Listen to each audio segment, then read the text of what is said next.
तो प्यारे दोस्तों, आर्टिकल के बारे में आज हम सीखने वाले हैं। जैसा कि आप पहले से जानते होंगे कि आर्टिकल 3 होते हैं, ए, एन और द। इसमें से ए, एन को हम इंडेफिनिट आर्टिकल बोलते हैं और द को डेफिनिट आर्टिकल बोलते हैं। अब इनका इस्तेमाल हम कैसे करते हैं इसको ध्यान से समझिएगा। यहाँ पे देखिए सेंटेंस लिखा है कि आई नो ए बॉय, मैं एक लड़के को जानता हूं। यहाँ पे बॉय के पहले हमने ए का इस्तेमाल किया है, तो बस इसी को समझ लीजिए तो आपको समझ में आ जाएगा कि ए का इस्तेमाल हम करते कहाँ। यहाँ पे जब आप बॉय लिख रहे हैं तो इसका जो पहला साउंड है, बॉय का जो पहला साउंड है, सबसे पहली बात ये क्या है, सिंगुलर काउंटेबल नाउन है। ठीक है, तो पहला साउंड है इसका बॉ साउंड आ रहा है, बॉय बॉ साउंड आ रहा है। और बॉ साउंड कैसा है हमारा, कॉन्सोनेंट कैसा साउंड है।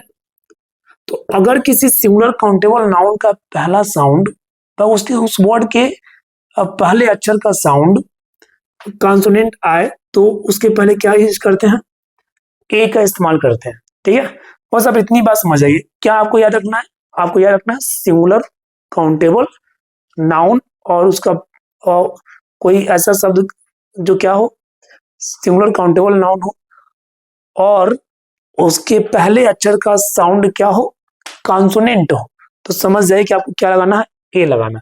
ठीक है, एंड कब लगाएंगे, जब कोई सिंगुलर काउंटेबल नाउन हो और उसके पहले अक्षर का साउंड क्या हो, वावेल हो।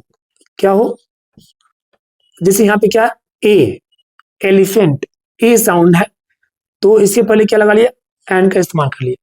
कोई भी सिंगुलर काउंटेबल नाउन जिसका पहला अक्षर का साउंड क्या हो, वावेल हो, उसके पहले क्या लगाएंगे, एंड का इस्तेमाल कर लेंगे। ठीक है, और जो बेहतरीन चीज है जो जानना चाहिए आपको कि इनको इंडेफिनिट क्यों बोलते हैं। इंडेफिनिट का मतलब होता है अनिश्चित। तो जिस भी नाउन के पहले ए एन लगा है वो सब्जेक्ट के लिए क्या है, अनिश्चित है।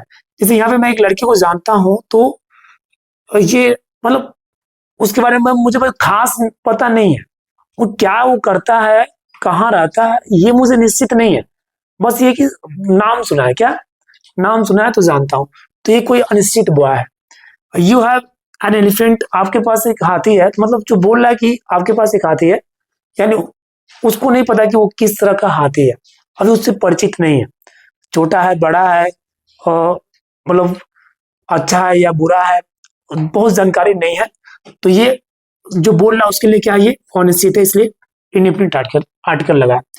दो का इस्तेमाल देखेंगे कि यहाँ लिखा है द बॉय इज प्लेइंग, लड़का खेल रहा। दो लगने से यहाँ देख रहे हैं ए लगा था, बॉय के पहले यहाँ दो लगा। दो लगने से ये कोई बच्चा क्या हो गया, कोई ऐसा खास बच्चा हो गया, एक ऐसा निश्चित बच्चा हो गया जिसको मैं जानता हूँ, पहले से ही जानता हूँ, पूर्व परिचित हूं मैं पहले से। ठीक है, तो निश्चित लड़का है तो उसके पहले दो लगा लिया। ठीक है, और यहाँ लेकिन द बॉयज आर प्लेइंग, यहाँ सिंगुलर है तब भी दो लगा है और प्लूरल है तब भी दो लगा है। अब यहाँ पे लड़के खेल रहे हैं, लेकिन जो लड़के हैं ना वो निश्चित लड़के हैं, बोलने वाले के लिए क्या है, वो लड़के निश्चित है, उनको वो पहले से जानता है, वो खास बच्चे हैं। उस किसी भी सामान्य बच्चों की बात नहीं कर रहा, सामान्य लड़कों की बात नहीं कर रहा, कुछ निश्चित लड़कों की बात कर रहा, और यहाँ किसी एक निश्चित लड़के की बात हो रही है। तो किसी भी नाउन को, केवल प्रॉपर नाउन को, जो व्यक्तियों का आधार कार्ड वाला नाम होता है ना, उस नाम को छोड़ के, या स्थानों का भी जो प्रॉपर नाम होता है, तो प्रॉपर खास नाम जो होते हैं उनको छोड़ करके किसी भी नाम के और किसी भी नाउन के पहले हम दो लगा सकते हैं, उसको खास, उसको निश्चित करने के लिए। ठीक है, या आपसे अगर आप पूर्व परिचित हैं तो दो लगाते हैं। तो ये हमारा क्या है, पूरा आर्टिकल का इतना ही इस्तेमाल, बस इतनी बात आप समझ जाएंगे तो आप आर्टिकल का इस्तेमाल सेंटेंस में बेहतरीन तरीके से कर पाएंगे। ठीक है, उम्मीद करता हूं कि आपको आर्टिकल समझ में आया होगा, आप इसका इस्तेमाल बेहतरीन कर पाएंगे। कमेंट में एक सेंटेंस जरूर लिखिएगा ए, एन और द के साथ। मिलेंगे अगले वीडियो में, तब तक के लिए आपसे विदा लेते हैं। जय हिंद, जय भारत।